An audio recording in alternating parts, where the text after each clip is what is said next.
आपण आदिवासी साहित्याच्या संदर्भानं चर्चा करत होतो।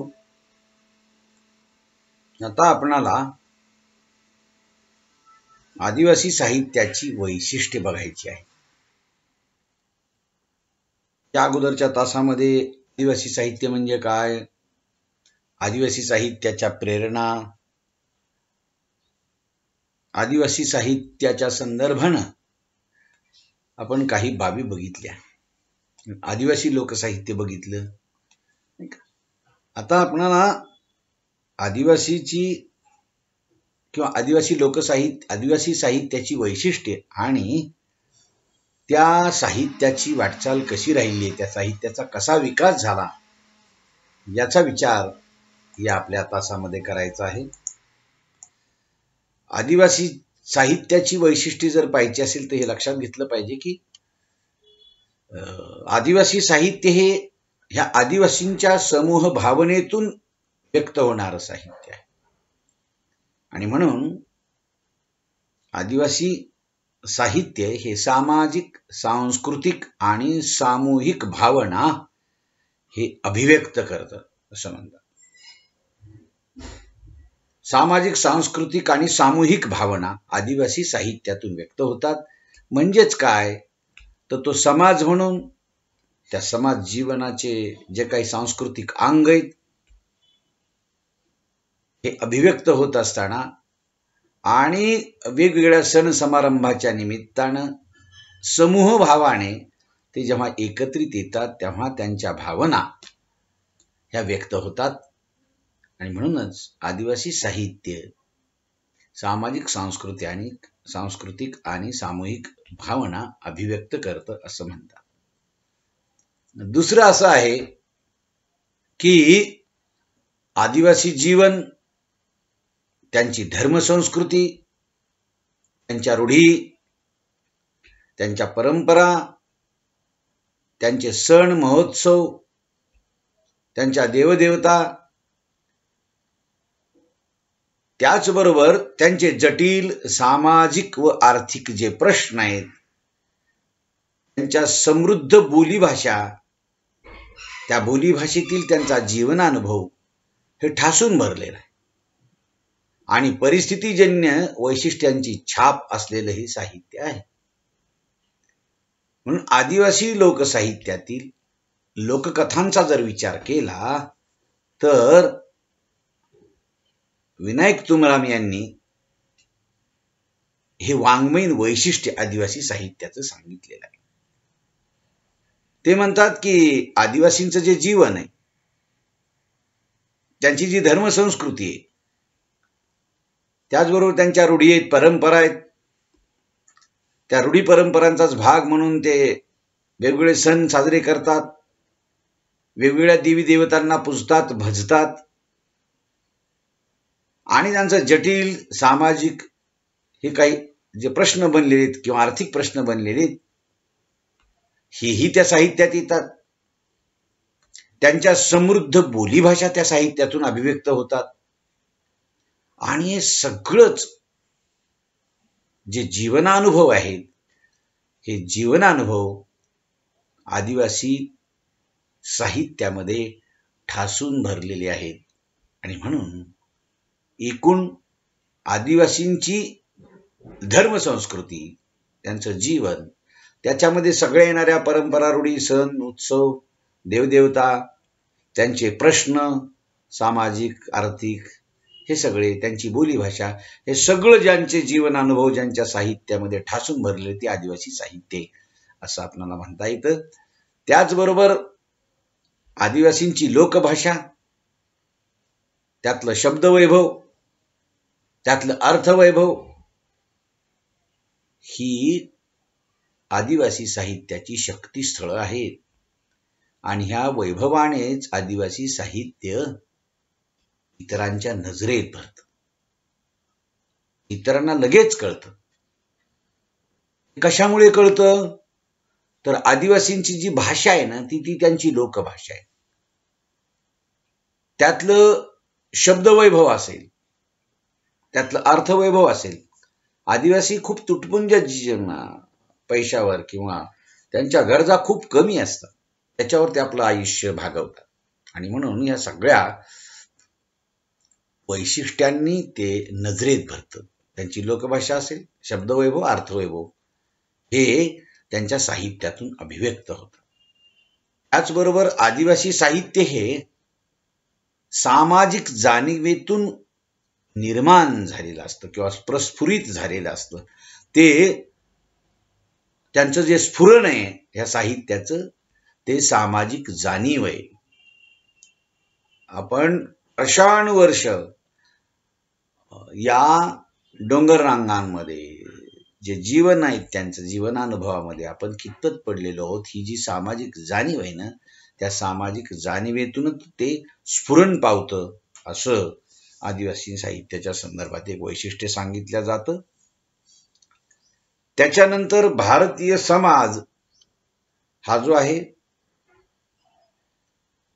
त्यातला हा आदिवासी जो समाज आहे ना, तो जीवनाच्या शेकडो वर्ष रानावनात डांबून ठेवल्या गेलेल्या एका दुर्लक्षित अंगाचं हे जगणं आहे. आणि त्याच्यामुळे त्यांचे अनेक प्रश्न आहेत, आणि ते प्रश्न घेऊन आज हे साहित्य आपल्या समोर येतं. म्हणून ज्यांनी शेकडो वर्षांपासून रानावनात या प्रस्थापित समाज व्यवस्थेनं त्यांना डांबून ठेवलेलं आहे, आदिवासी म्हणून त्यांच्याकडं त्यांच्या गरजा, त्यांचे प्रश्न याच्याकडे कोणत्याही गोष्टींचं लक्ष दिलं गेलं नाही. आणि म्हणून या आदिवासी साहित्यातून त्यांचे शेकडो वर्षापासून त्यांच्यावर झालेले अन्याय असतील, त्यांना रानावनात जगावं लागलेलं असेल, ते सगळे त्यांचे जे प्रश्न आहेत ते प्रश्न घेऊन हे साहित्य आज उभं राहतं. हे त्याचं एक वैशिष्ट्य आहे. दुसरं असं आहे की त्याच्यानंतरचं वैशिष्ट्य आहे की शेकडो वर्षाचं दुःख गुपचूप मुकाट्यानं पचवून आपलं अस्तित्व कसं बसं टिकून ठेवलेल्या रानावनातल्या लोकांचं आदिवासी साहित्य म्हणजे एक आक्रंदन आहे, त्यांचा आक्रोश आहे, त्यांचा गळा फाडून पुढे आलेला आवाज आहे. आणि म्हणून शेकडो वर्षांपासून गुपचूप दुःख पचवतात, त्यांनी पचवलेले, आणि तरी देखील त्या दुःखामध्ये ते संपून न जाता, त्या वेदनेनं पिळवटून त्यांचं आयुष्य उद्ध्वस्त झालेलं आहे, पण ते नामोहरम होऊन संपून नाही गेले. तर ते कसे बसे टिकवू नयेत, स्वतःचं अस्तित्व ठेवू नयेत. आणि अशा लोकांनी आपल्याच साहित्यातून जे आक्रंदन केलेलं आहे, ते आक्रंदन म्हणजे आदिवासी साहित्य आहे. असं एक आदिवासी साहित्याचं वैशिष्ट्य सांगितलं जातं. त्याच्यानंतर असं आहे की आदिवासी साहित्याची जी चळवळ आहे, ही चळवळ आपलं अस्तित्व सिद्ध करू पाहते. अनेक चळवळीमधून अनेक साहित्यांची निर्मिती झाली आणि त्या चळवळीने त्या साहित्याला अधिष्ठान प्राप्त करून दिले. तसं आदिवासींची चळवळ देखील हे आपलं स्वतंत्र अस्तित्व सिद्ध करू पाहते. त्याचबरोबर आदिवासी लोककथांमधून अभिव्यक्त होणारी जी मौखिक बोली आहे, ही मराठी भाषेचा महत्वाचा घटक आहे. आणि ते खऱ्या अर्थानं मराठी भाषेचं ते एक महत्वाचं रूप आहे आदिवासी साहित्य. आदिवासी ज्या लोककथा आहेत ना, त्या लोककथांमधून त्यांची जी भाषा व्यक्त होते, मौखिक भाषा, ती मौखिक बोली जी आहे ना, ती बोली ही मराठी भाषेचा महत्वाचा घटक आहे म्हणतात. आणि म्हणून ते एक महत्वाचं भाषेचं रूप आहे. हे असं एक वैशिष्ट्य आदिवासी साहित्याच्या संदर्भात सांगितलं जातं. त्यानंतर आदिवासी बोली भाषेची जी परंपरा आहे, ही सामाजिक आणि सांस्कृतिक दृष्ट्या महत्वाची आहे. म्हणजे नुसती मौखिक बोली व्यक्त होत नाही, तर त्या बोलीच्या परंपरेचं सामाजिक आणि सांस्कृतिक दृष्ट्या महत्व देखील तिने टिकवून ठेवले. त्याचबरोबर एक शेवटचं वैशिष्ट्य असं आदिवासी साहित्याच्या संदर्भात सांगितलं जातं, प्रस्थापित व्यवस्थेनं आपल्याला नागविलेलं आहे. याचं भान ठेवून तो साहित्य प्रवासास निघालेला आहे. बघा, आदिवासी हा लोकसमूह जो आहे, आदिवासी साहित्यिकांचा जो चमू आहे, आदिवासी साहित्याचा किंवा साहित्यकृतीचा हा एक भाग आहे. आणि म्हणून या आदिवासींना असं वाटतं की आपणाला या प्रस्थापित इथलच्या व्यवस्थेनं शेकडो वर्षापासून नागवलेले, दूर ठेवलेले, जंगलात ठेवलेले. आणि हे भान ठेवून तो साहित्याच्या प्रवासाला निघालेला आहे, साहित्य लिहायला निघालेला आहे, नाही का? अशी एक काही लोकसाहित्य या आदिवासी साहित्याची वैशिष्ट्ये सांगितली जातात. या आदिवासी साहित्याची जी वाटचाल आहे, ही वाटचाल मी तुम्हाला अगदी 1-2 तासामध्ये सांगण्याचा तो भाग आहे. पण मी त्याची सुरुवात फक्त तुम्हाला मी आज करतो. काय की आदिवासी साहित्य हे जे आहे, हे रानावनातल्या, जंगलातल्या, दऱ्याखोऱ्यातल्या प्रस्थापित समाजापासून त्यांनी अन्याय केल्यामुळे कोसो दूर राहिलेल्या जंगलातल्या माणसांचं दुखणं, खुपणं, जगणं हे आविष्कृत करणारं हे साहित्य.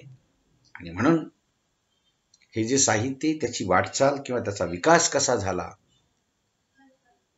तर आपण विचार केला तर मराठी साठोत्तरी जे वाङ्मय, त्या साठोत्तरी मराठी वाङ्मय प्रवाहामध्ये आदिवासी हा एक महत्वाचा वाङ्मय प्रकार आहे. आदिवासी संस्कृती ही देखील आदिवासी साहित्याची एक मूळ प्रेरणा आहे. आदिवासी साहित्याचा अभ्यास करीत असताना आपणाला या साहित्याची वाटचाल, तिचा विकास याचा अभ्यास आवर्जून करावा लागतो. आदिवासी लोकसाहित्याचे जे संकलन आहे, हे संकलन जसं भारतीयांनी केलं ना, तसंच पाश्चात्य अभ्यासकांनी देखील केलेलं आहे. हे जे अभ्यासक आहेत त्यामध्ये सरोजिनी बाबर आहेत, दुर्गा भागवत आहेत, प्रभाकर मांडे आहेत, डॉक्टर नागो नांदापूरकर आहेत, भाऊ मांडवकर आहेत, शैलजा देवगावकर आहेत, अनिल सहस्त्रबुद्धे, अशा अनेक भारतीय अभ्यासकांनी आदिवासी साहित्याचं संकलन करून पुस्तक रूपानं प्रकाशित करण्याचं काम केलेलं आहे.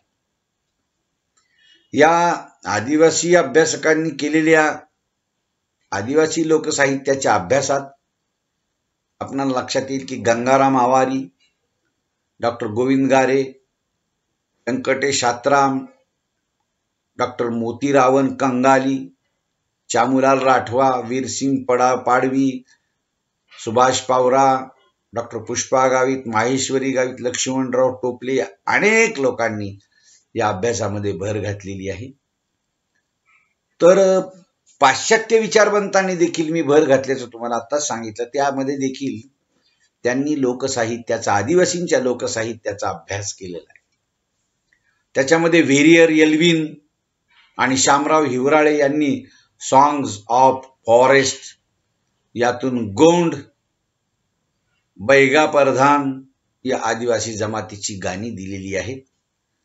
1916 साली प्रसिद्ध झालेल्या the tribes and the caste of the central provinces of India या ग्रंथामध्ये रसेल हिरालाल यांनी महाराष्ट्रातल्या गोंड, भिल्ल, कोरकू, पारधी, परधान या जमातींची लोकगीत, लोककथा विस्ताराने दिलेल्या आहेत. J.F. हेविट, रुलिंग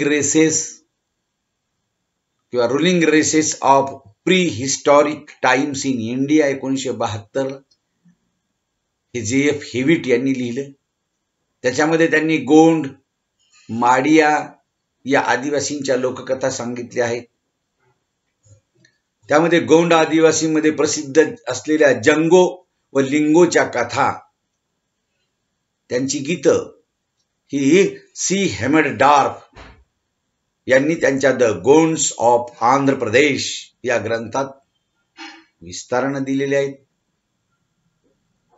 तर आदिवासी तर अभ्यासकांनी केलेला आदिवासींच्या लोकसाहित्याचा अभ्यास देखील आपणाला जर पाहायचा असेल तर तो लक्षात घ्यावा लागतो. आदिवासींच्या संदर्भात हे जे संकलन आहे केलेलं, हे संकलन अनेकांनी केलेलं आहे. त्यामध्ये K Save, the Warlis, S Hiwale, Pradhans of the upper Narmada valley, तर कुसुम वारगोलकर यांनी व वसंत नारगोलकर यांनी जंगलचे राजे हे केलं संपादन किंवा संकलन केलं. डॉक्टर मांडवकर यांनी कोलाम, आदिवासी आणि विदर्भातील माडी यांच्या लोकगीतांचा संग्रह केलेला आहे. त्याचबरोबर माधव बावगे यांनी ही काही साहित्यातले संकलनाचं काम केलेलं आहे. आता महत्वाचं म्हणजे महाराष्ट्रातील वेगवेगळ्या ज्या आदिवासींच्या जमाती आहेत त्या जमातींच्या लोकसाहित्याचं संकलन आणि संपादन करण्याचं काम डॉक्टर सरोजिनी बाबर यांनी केलेलं आहे. आदिवासींचे सण उत्सव हे जे आहे ना हे त्यांनी संपादित केलेलं पुस्तक आहे. तर डॉक्टर प्रभाकर मांडे यांनी लोकसाहित्याचे अंतःप्रवाह, राजूरकर यांनी चंद्रपूरचा इतिहास, डॉक्टर सुदाम जाधव यांनी भिल्ल जीवन आणि आविष्कार, या अशा अनेक अभ्यासकांनी आपापल्या परीने आदिवासी साहित्याचं संकलन आणि संपादन करण्याचं काम केलेलं आहे. यानंतर आदिवासी साहित्याची जी वाटचाल आहे ना, ही वाटचाल किंवा विकास हा जो भाग आहे, मी तुम्हाला राहिलेला भाग उद्याच्या तासाला तो सांगतो. आपण आज इथपर्यंत थांबूया. ठीक आहे.